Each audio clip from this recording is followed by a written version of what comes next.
Dando continuidade ao projeto de compensadores, nesta aula vamos abordar o projeto do compensador proporcional integral utilizando o método do lugar às raízes.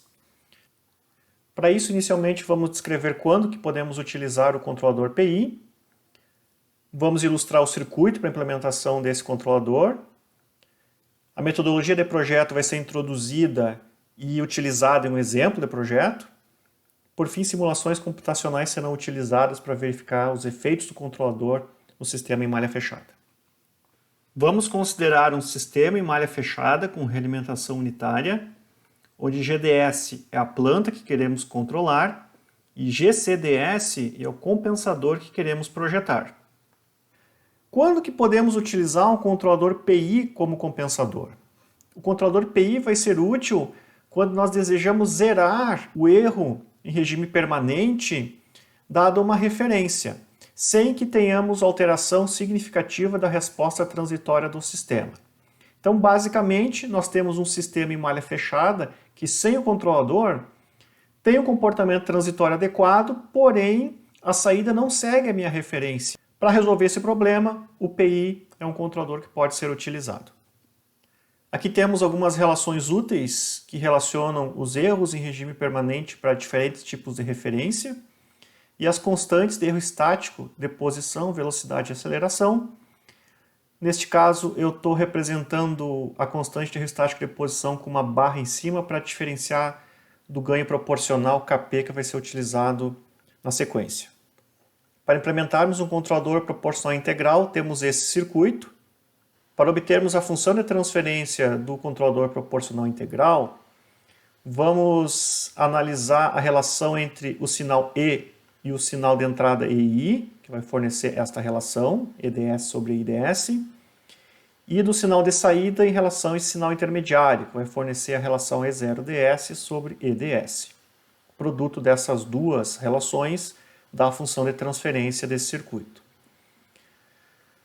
Para obtermos essa primeira relação, EDS sobre EIDS, nós temos aqui um sinal negativo, porque temos uma configuração inversora.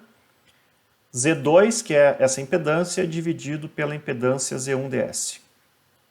Z1DS é o próprio resistor R1, Z2DS é o equivalente série de R2 com C2 no domínio S. Portanto, temos essa expressão que, substituindo aqui em cima, fornece a função de transferência dessa primeira etapa do circuito. De maneira similar, para a segunda etapa do circuito, temos menos, porque temos uma configuração inversora, a impedância Z4 dividido pela impedância Z3. No caso, a impedância Z4 é o próprio resistor R4 e a impedância Z3DS é o próprio resistor R3. Fazendo o produto dessas duas funções de transferência, temos então a função de transferência do circuito, que está dada aqui embaixo. A partir dessa função de transferência que obtivemos, vamos relacionar ela com um ganho proporcional e uma constante de tempo integral. Fazendo a comparação dessas duas expressões, observamos que o ganho Kp é R2 vezes R4 sobre R1 vezes R3. E a constante de tempo integral é R2 vezes C2. Essas expressões vão ser úteis para, após o projeto do controlador, onde nós vamos definir onde está o zero do controlador e qual o seu ganho, nós vamos estabelecer os componentes necessários para a implementação do circuito. Vamos analisar quais os efeitos do controlador PI sobre o erro em regime permanente do sistema em malha fechada e como que ele zera o erro sem alterar significativamente a resposta transitória do sistema. Para isso, vamos considerar a função de transferência do controlador PI e vamos supor que S1 é um polo dominante de malha fechada do meu sistema sem compensador. Ou seja, S1 é um polo que vai ditar a dinâmica dominante do meu sistema em malha fechada sem compensador. Como eu quero zerar o erro por uma certa referência, sem alterar a resposta transitória desse sistema, após a inserção do controlador PI, eu não quero que o polo dominante seja modificado de maneira significativa. Ou seja, eu quero que ele fique no entorno desta posição inicial dele. O controlador PI, ele insere um polo na origem, que está ilustrado aqui, e vai inserir um zero em menos 1 sobre TI, que é o zero ilustrado na figura. Para que este compensador não mexa neste polo dominante de malha fechada, eu preciso que esse zero esteja muito próximo da origem. Desta forma, o ângulo que esse compensador introduz no lugar das raízes vai ser a soma deste ângulo θz, que é o ângulo do zero, menos o ângulo θp, que é o ângulo introduzido no lugar das raízes pelo polo do compensador.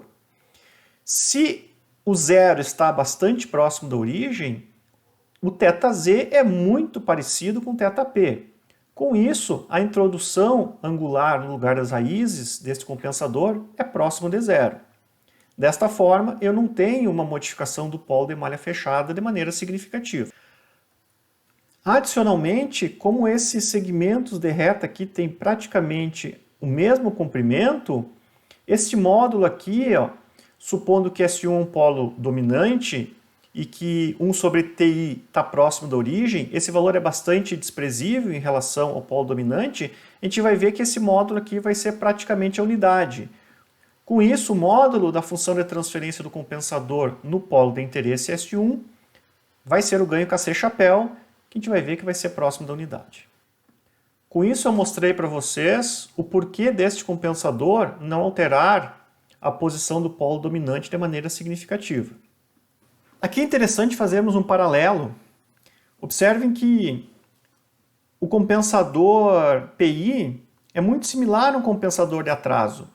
No compensador de atraso, nós tínhamos que escolher um polo e um zero próximos da origem. A diferença aqui é que o meu polo, neste caso, no contador PI, ele está na origem. Então, a única variável que eu tenho que escolher aqui é o zero do meu sistema de compensação.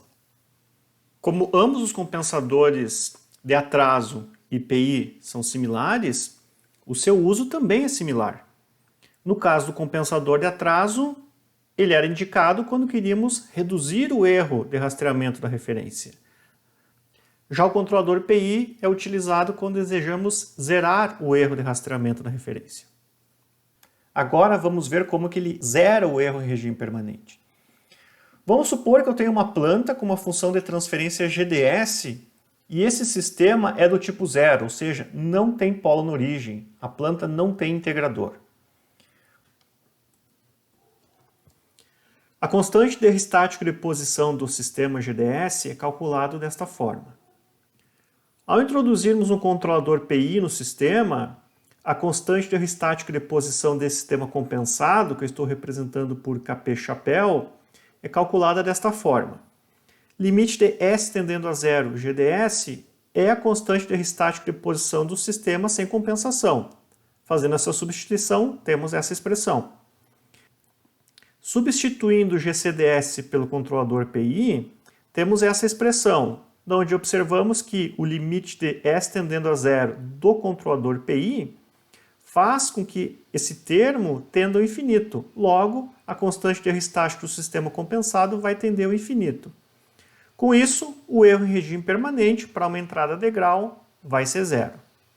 Logo, para sistemas do tipo zero, que não tem integrador, a introdução no controlador PI zera o erro em regime permanente para entradas do tipo degrau.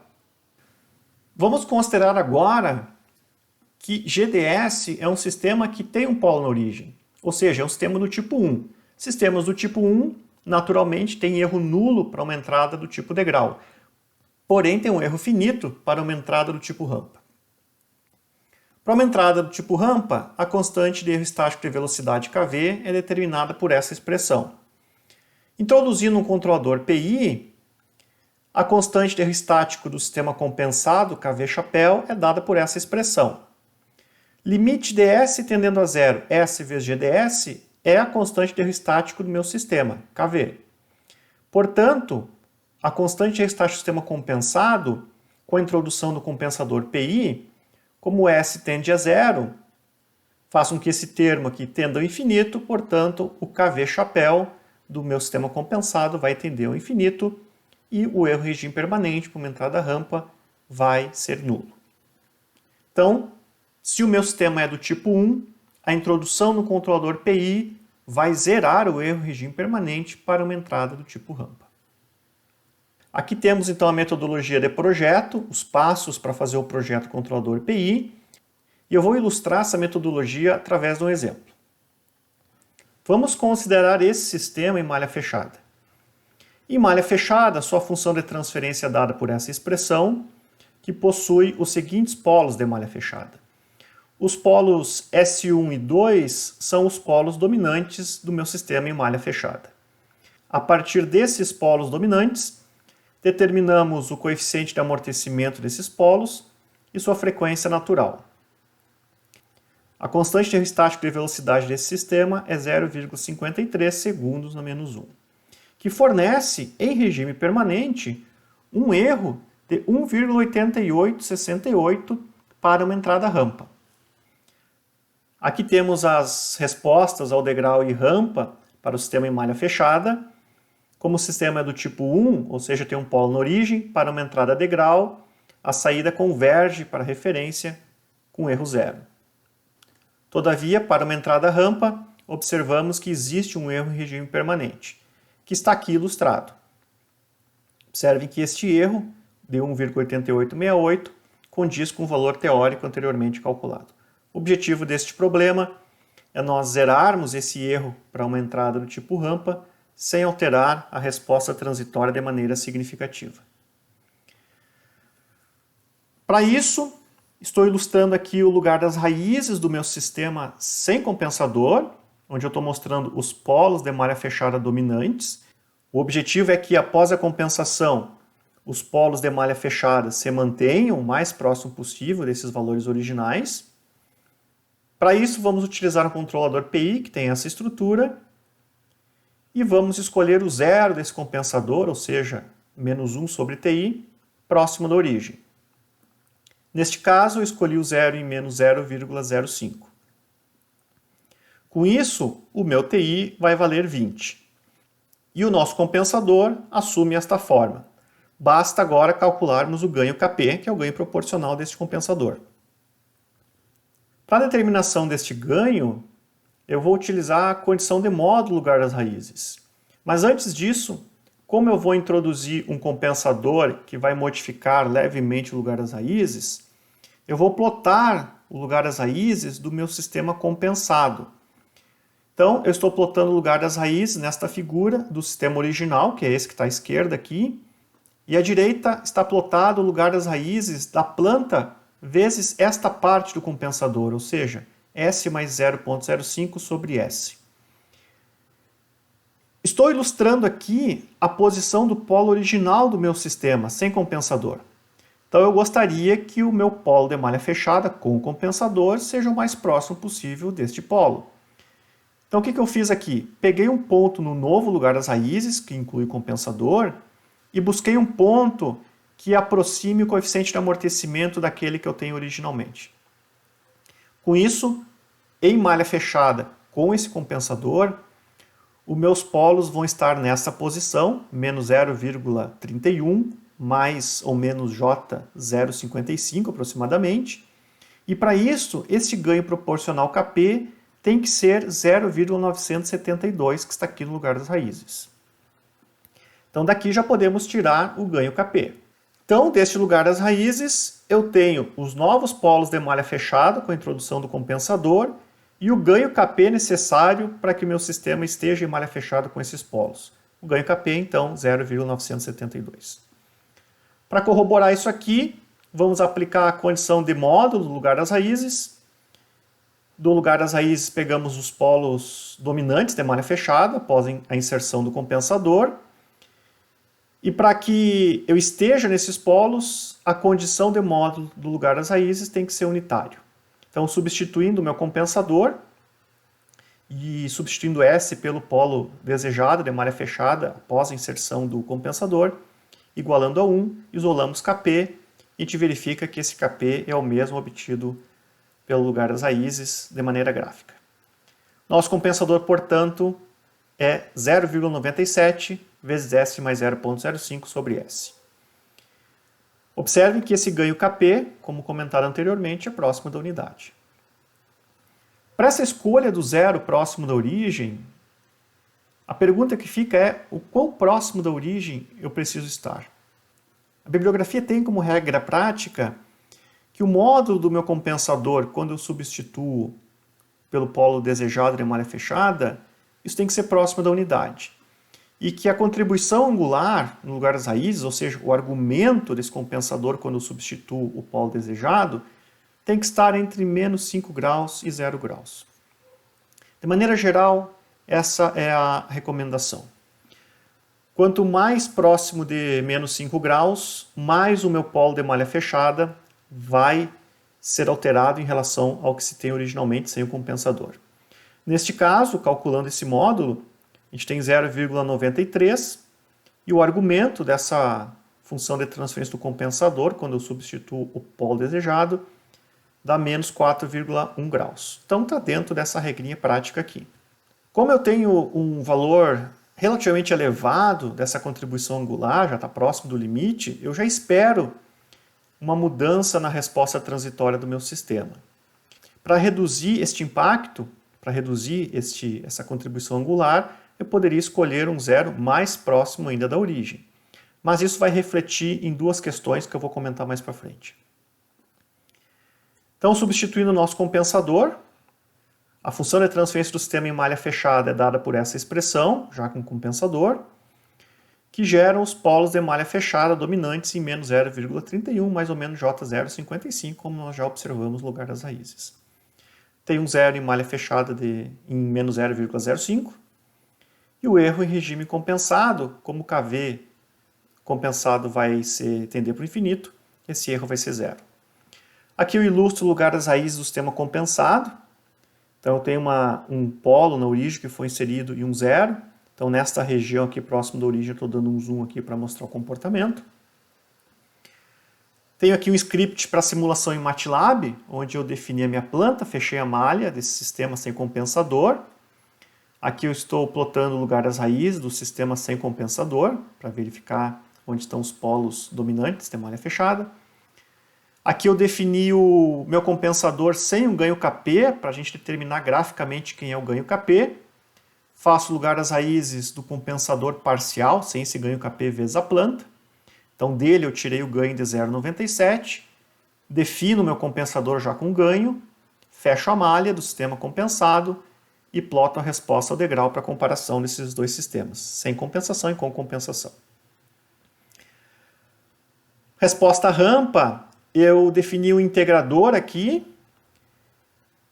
aplico um degrau nesse integrador, portanto a saída desse integrador vai ser uma rampa, que vai ser a minha referência, e aplico um step nesse integrador vezes a planta em malha fechada e a planta em malha fechada compensada. Então, portanto, a entrada na planta vai ser uma rampa e não mais um step. Ploto esses gráficos, né, e faço a comparação. Para calcular os erros, é feita uma simulação um pouco mais longa, de 0 a 200 segundos, com 2.000 pontos linearmente espaçados entre 0 e 200.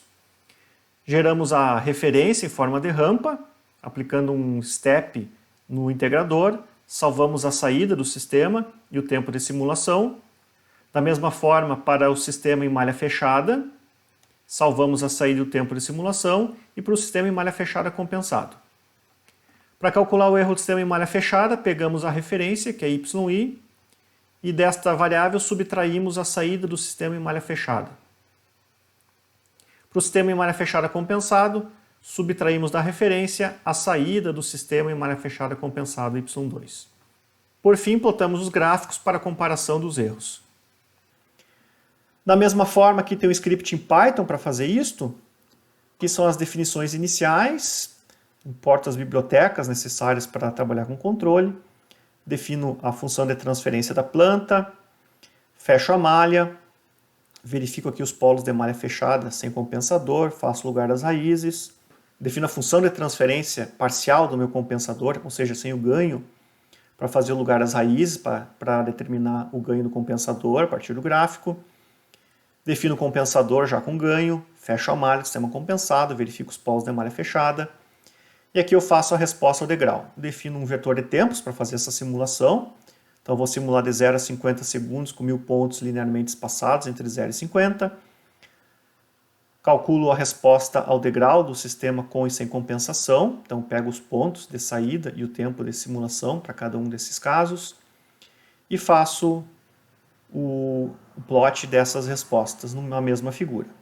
Aqui algumas definições de informações para serem exibidas, né? O título da figura, a legenda para identificarmos quem é quem no gráfico, o tempo em segundos para identificar o eixo X, amplitude para identificar o que temos no eixo Y, e aqui mando exibir o grid da figura. De maneira similar, defino um integrador aqui, faço a resposta ao degrau desse integrador para termos aqui a referência, resposta ao degrau do integrador vezes a planta em malha fechada, resposta ao degrau do integrador vezes a planta em malha fechada compensada. Então temos aqui a saída para uma referência rampa, ploto as respostas e aqui eu vou calcular os erros de maneira similar. Então aqui eu defini um novo vetor de tempos para ter mais tempo de simulação, para poder exibir a evolução do erro. De maneira similar ao que nós fizemos aqui nesses steps, só mudei os tempos, coleto essas informações de saída e de tempo, subtraio aqui a referência, que é o Y6, da saída do sistema em malha fechada sem compensador, subtraio aqui a referência, que é o Y6, menos a saída do sistema em malha fechada compensado, e ploto os gráficos. Então as respostas estão exibidas aqui. Em azul, a resposta transitória para uma entrada de grau sem compensação, e em vermelho com a inserção do meu controlador PI. Como nós tínhamos aquela inserção de menos 4 graus aproximadamente, eu comentei que já esperaríamos uma certa mudança na resposta transitória, então está ela aqui aparecendo. Mas se olharmos a saída do sistema para uma referência rampa, a gente verifica que a saída está convergindo para a minha referência. Então estamos reduzindo o erro regime permanente com uma entrada rampa. Aqui eu comparo os erros, o erro para uma entrada rampa do sistema sem compensador e aqui o erro para uma entrada rampa do sistema com UPI. Observem que esse erro está indo para zero. Caso quiséssemos aproximar essa resposta transitória do sistema compensado desta resposta em azul, nós poderíamos aproximar mais ainda o zero da origem. Então, ao invés de escolhermos menos 0,05, poderíamos escolher menos 0,01. O que isso implica? Primeiro, vai implicar, obviamente, que eu vou aproximar essa resposta, mas que preço pagamos para isso? Para aproximarmos mais ainda o zero da origem, nós precisamos que a constante de tempo TI do meu circuito seja aumentada. Aumentando essa constante de tempo, o que vai acontecer é que esse erro vai demorar mais tempo para convergir para zero. Então, aproximando mais a resposta transitória, precisamos colocar o zero mais próximo da origem. Para isso, temos que aumentar a constante de tempo TI. Isso faz com que esse erro demore mais para convergir para zero. Como a constante de tempo TI é o produto de R2 vezes C2, para aumentarmos TI, ou utilizamos um capacitor com capacitância mais elevada, ou um resistor R2 com resistência mais elevada. Então vamos agora ao cálculo dos componentes para a implementação do circuito. Então temos aqui a função de transferência que projetamos. Aqui como que se relaciona essa função de transferência com o ganho proporcional e a constante de tempo integral TI. E aqui a relação com os componentes do circuito. Então 1 sobre TI neste caso é 0,05. O TI nós já calculamos anteriormente, vale 20. Então o nosso TI é R2C2. O ganho proporcional é 0,97. Então por comparação, o ganho KP depende desses componentes. Montamos um sistema de equações lineares, porém esse sistema de equações tem só 2 equações e eu tenho 5 incógnitas. Para resolvê-lo, vou precisar atribuir o valor de 3 componentes. Neste caso, eu atribuí a capacitância C2 no valor de 10 microfarads. Determinei que o resistor R1 tem uma resistência de 200K e o resistor R3 uma resistência de 200K. Fazendo as substituições, verificamos que o nosso R2 vale 2 megaohms e o resistor R4 tem uma resistência de 19,4 kΩ. Logo, para implementar o circuito, precisamos desse conjunto de componentes. Isso conclui, então, o projeto do compensador PI para esse exemplo. Então fizemos o projeto da função de transferência do compensador, verificamos seus efeitos na resposta transitória e ao regime permanente e, por fim, chegamos ao circuito para a implementação desse controlador e os componentes necessários para sua implementação. Espero que tenha sido útil para todos e até o próximo encontro.